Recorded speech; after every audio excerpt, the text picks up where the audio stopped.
तुम्ही सुद्धा नेहमी जे आहे व्हिडिओ अपलोड करताय, तुमच्या सुद्धा व्हिडिओला व्ह्यूज येत नाहीये, सबस्क्रायबर वाढत नाहीये आणि सगळ्यात महत्त्वाचं म्हणजे वॉच टाइम सुद्धा वाढत नाहीये. काय नेमक्या गोष्टी आहेत, कशामुळे असं होतंय? आणि सगळ्यात महत्त्वाचं म्हणजे 90% क्रिएटर ही चूक करतात आणि जवळपास यातली एखादी चूक तुमची सुद्धा सद्यस्थितीमध्ये होते, पण तुम्हाला ती माहित नाहीये. तर हा व्हिडिओ तुम्हाला बघायचा आहे. या व्हिडिओमध्ये त्यातली एक चूक जी आहे तुम्ही बघा, तुमची ती चूक जी आहे दुरुस्त करा आणि त्या संदर्भातच माहिती तुम्हाला या व्हिडिओमध्ये मिळणार. सगळ्यात पहिला महत्त्वाचा जो टॉपिक आहे तो आहे रॉंग टॉपिक. आता हे रॉंग टॉपिक कसं, उदाहरणार्थ बघा, तुमचं एक चॅनल आहे, तुमच्या चॅनलवर तुम्ही व्हिडिओज डेली अपलोड करताय, मेहनत खूप घेताय, खूप कष्ट घेताय आणि व्हिडिओ अपलोड करणारा तुम्हाला माहिती आहे, व्हिडिओ शूट करणे असेल, नंतर व्हिडिओचा टॉपिक असेल, व्हिडिओ शूट करणे असेल, नंतर व्हिडिओ एडिट करणे असेल, व्हिडिओ अपलोड करणे असेल आणि व्हिडिओचा थंबनेल बनवणं असेल, या सगळ्या गोष्टी करताय तुम्ही मेहनतीने, तरी सुद्धा रिझल्ट मिळत नाही. मग याचं सगळ्यात महत्त्वाची जी गोष्ट आहे ती आहे रॉंग टॉपिक. रॉंग टॉपिक कसा, उदाहरणार्थ तुमच्या व्हिडिओचा विषय जर सर्च फ्रेंडली नसेल, थोडक्यात सांगतो, जर समजा एखादी ऑडियन्स आहे तुमचा व्हिडिओ बघणारी, त्या ऑडियन्सला तुमचा जो विषय आहे त्या व्हिडिओचा, त्या विषयामध्ये काही इंटरेस्टच नाहीये, तर त्याच्यामुळे ती ऑडियन्स तो व्हिडिओ बघणार नाही. त्याच्यामुळे तुम्हाला सगळ्यात पहिली महत्त्वाची गोष्ट करायची ती करायची आहे सर्च असणारा किंवा सर्च केला जाणारा किंवा असा टॉपिक जो सर्च सुद्धा केला जातो आणि लोकांना तो बघायला आवडणार सुद्धा आहे, अशा टॉपिकवर व्हिडिओ बनवा, तो व्हिडिओ जास्त चालण्याची शक्यता जास्त आहे. आता आहे दुसरं कारण, ही चूक जास्तीत जास्त क्रिएटर करतात, तो आहे वीक थंबनेल. नवीन क्रिएटर तर ही चूक करतात. जर तुमच्या व्हिडिओला सुद्धा व्ह्यूज येत नसतील आणि त्याच्या मागचं प्रमुख कारण जे आहे ते असू शकतं तुमचा वीक थंबनेल. वीक थंबनेल म्हणजे तुमच्या व्हिडिओवर जो तुम्ही थंबनेल लावलेला आहे त्या थंबनेलचा CTR तुम्हाला बघायचा आहे. CTR म्हणजे क्लिक थ्रू रेट. तुमचा CTR जर 1%, 2% किंवा 3% असेल तर तुमचा थंबनेल थोडा वीक आहे, तो बदलायची आवश्यकता आहे किंवा त्याच्यामध्ये सुधारणा करायची आवश्यकता आहे. तुम्ही जर चांगल्या पद्धतीचा थंबनेल बनवला तर चांगल्या पद्धतीचा म्हणजे ॲव्हरेज थंबनेल जरी बनवला 6% किंवा 7% CTR आला पाहिजे. आणि जर तुमचा थंबनेल खूप छान असला, उदाहरणार्थ समजा 10%, 11%, 12% असा CTR असणाऱ्या थंबनेलला आपण बेस्ट थंबनेल असं म्हणतो. तर मग तुमचा थंबनेल जर चांगला असेल तर लोक त्याच्यावर क्लिक करतील आणि तरच ते तुमच्या व्हिडिओवर येतील. त्याच्यामुळं सगळ्यात महत्त्वाची दुसरी जी चूक तुम्हाला सुधारून घ्यायची ती आहे, तुमचा तो व्हिडिओचा थंबनेल आहे, तो व्हिडिओचा थंबनेल जर वीक असेल तर त्यावेळेस लोक तुमच्या व्हिडिओवर क्लिक करणार नाही. आय होप तुमच्यापैकी किती जण असे आहेत की ज्यांनी ही खरोखर चूक केली, कमेंट बॉक्समध्ये नक्की सांगा. आता तिसरं जे महत्त्वाचं कारण आहे, जवळपास जास्तीत जास्त क्रिएटर ही गोष्ट करतात पण त्यांना कळत नाहीये की ही गोष्ट आपल्या हातून घडते आणि ती चॅनलसाठी किती निगेटिव्ह आहे किंवा किती निगेटिव्ह इम्पॅक्ट पाडते चॅनलवर. ती गोष्ट आहे इनकन्सिस्टन्सी. आता इनकन्सिस्टन्सी काय आहे तर बघा, एखादा क्रिएटर एखादा व्हिडिओ अपलोड करतो, त्यानंतर तो त्या व्हिडिओला व्ह्यूज येतात किंवा नाही येत ते बघतो. व्हिडिओ नाही आले, व्ह्यूज कमी आले किंवा त्याला सबस्क्रायबर मिळाले नाही किंवा त्याला असं वाटलं की जास्त लोक आपला व्हिडिओ बघत नाही, तर त्यावेळेस तो क्रिएटर डिमोटिवेट होतो.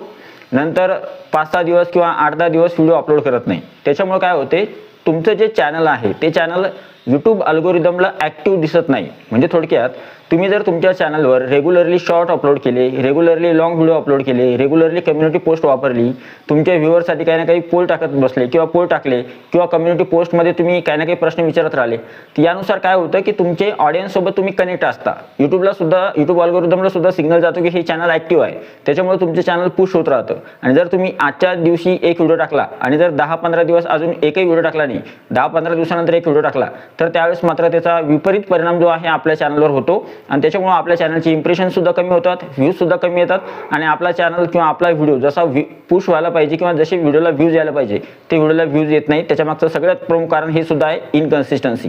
त्याच्यामुळे जर आजपासून तुम्ही समजा उदाहरणार्थ काही अगोदर व्हिडिओ टाकले असतील आणि मदत काही गॅप घेतला असेल आणि परत व्हिडिओ टाकायला लागले असतील, तर कंटिन्यू जे आहे रेग्युलरली व्हिडिओ अपलोड करत राहा, तुमच्या व्हिडिओला व्ह्यूज नक्की येतील. ठीक आहे, ही तिसरी चूक कोणाकोणाची होती ती कमेंट बॉक्समध्ये नक्की सांगा.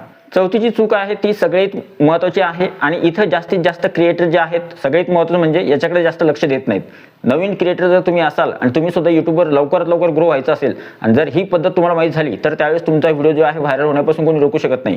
ती पद्धत आहे स्ट्रॉंग हुक. म्हणजे थोडक्यात आता ज्यांनी हे करत नाहीत त्याला म्हणतात पुअर हुक. म्हणजे जर तुमच्या व्हिडिओची हुक पुअर असली, समजा स्टार्टिंगलाच तुम्ही म्हणत बसले माझं नाव असं आहे आणि आपण याच्या व्हिडिओमध्ये असं बघणार आहोत, माझं चॅनल असं आहे तसं आहे, तर हा जो आहे हा इंट्रो खूप बोर झाला, डायरेक्ट तुम्हाला विषयाला हात घालायचा सुरुवातीला. म्हणजे जो तुमच्या व्हिडिओचा विषय आहे आणि तुमच्या व्हिडिओमधून ऑडियन्सला काय मिळणार आहे त्याचं सोल्युशन, तर ते तुम्हाला हुकमध्ये वापरायचं. म्हणजे थोडक्यात तुम्ही जे आहे तुमच्या व्हिडिओची हुक जी आहे ती स्ट्रॉंग करायची आहे. जर तुमच्या व्हिडिओची हुक स्ट्रॉंग नसेल, तुमच्या व्हिडिओची हुक वीक असेल, तर त्यावेळेस सुद्धा तुमच्या व्हिडिओला जे आहे तुमच्या व्हिडिओचे इम्प्रेशन जात नाही. थोडक्यात सांगतो, YouTube अल्गोरिदम काय करते, सगळ्यात अगोदर तुमचे महत्त्वाचे 10 सेकंद जे असतात, पहिले 10 सेकंद त्याच्यामध्ये जर हुक स्ट्रॉंग असेल तर ऑडियन्स तुमचा पूर्ण किंवा जास्तीत जास्त व्हिडिओ बघते. जर ऑडियन्सने तुमचा व्हिडिओ जवळ जास्त वेळ बघितला तर त्यावेळेस YouTube अल्गोरिदमला पॉझिटिव्ह सिग्नल जातो. पण जर समजा तुमची हुक जी आहे ती वीक आहे, तर ऑडियन्स काय करेल, तुमच्या व्हिडिओ रील 5-10 सेकंद बघेल आणि लगेच व्हिडिओ बंद करून दुसऱ्या व्हिडिओवर जाईल. तर त्यावेळेस काय करायचं, तुम्हाला हुक खूप स्ट्रॉंग तयार करायची, जेणेकरून तुम्हाला फायदा होईल. आता ही गोष्ट कोणाला माहित नव्हती, कमेंट करून नक्की सांगा. आणि सगळ्यात महत्त्वाचा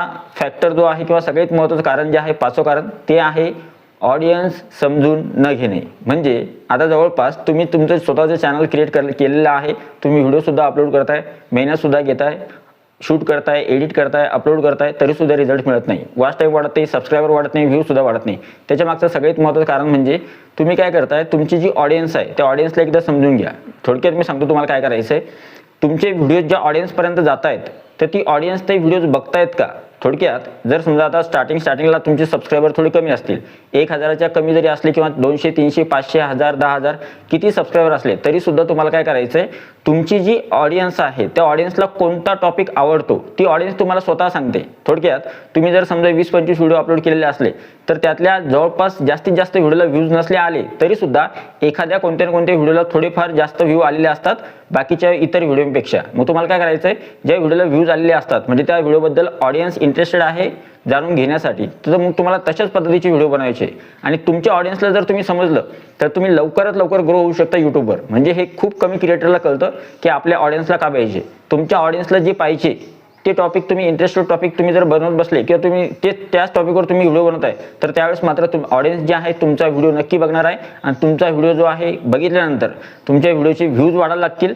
एक व्हिडिओ जरी व्हायरल झाला किंवा एका व्हिडिओला जरी चांगले व्ह्यू आले तर पुढच्या येणाऱ्या काही व्हिडिओ जे आहेत तुमचे त्याला सुद्धा चांगले व्ह्यूज येत लागतात. आणि तुम्हाला माहिती आहे YouTube अल्गोरिदममध्ये एकदा चॅनल जे आहे एक व्हिडिओ व्हायरल जर झाला किंवा एक व्हिडिओला जर चांगले व्ह्यू आले, पुढच्या सगळ्या व्हिडिओला जे आहेत चांगले व्ह्यूज यायला लागतात आणि तुम्हाला सुद्धा ऑडियन्सचं बिहेवियर जे आहे समजायला लागतं. त्याच्यामुळं YouTube ग्रोथ किंवा व्ह्यूज, सबस्क्रायबर आणि वॉच टाईम वाढवायचा असेल तर सगळ्यात महत्त्वाची ह्या 5 गोष्टी सुधारणं खूप आवश्यक आहे. तुमच्या यापैकी कोणती महत्त्वाची मिस्टेक तुमच्या हातून घडत होती किंवा तुम्हाला काय वाटलं की बाबा यातून कोणती एक अशी महत्त्वाचं कारण होतं जे तुम्ही आतापर्यंत करत होते आणि ज्यामुळे तुमच्या चॅनलला कदाचित तुमच्या चॅनलला व्ह्यूज येत नव्हते, तर ते कमेंट बॉक्समध्ये नक्की सांगा. व्हिडिओ आवडला तर व्हिडिओला लाईक करा. आणि जर तुम्ही क्रिएटर असाल आणि तुम्हाला सुद्धा YouTube चॅनल ग्रो करायचं असेल किंवा तुमचे सुद्धा सबस्क्रायबर, व्ह्यूज किंवा वॉच टाईम वाढत नाही, मागे काही व्हिडिओ टाकलेले आहेत ते सुद्धा बघू शकता आणि चॅनलला सबस्क्राईब नक्की करा. तुमचा अभिप्राय जो कमेंट बॉक्समध्ये नक्की सांगा. व्हिडिओ आवडला तर व्हिडिओ लाईक करा, चॅनलला सबस्क्राईब करा. भेटूया पुढच्या व्हिडिओमध्ये. तोपर्यंत व्हिडिओ बघितल्याबद्दल thank you so much. Take care. Bye bye.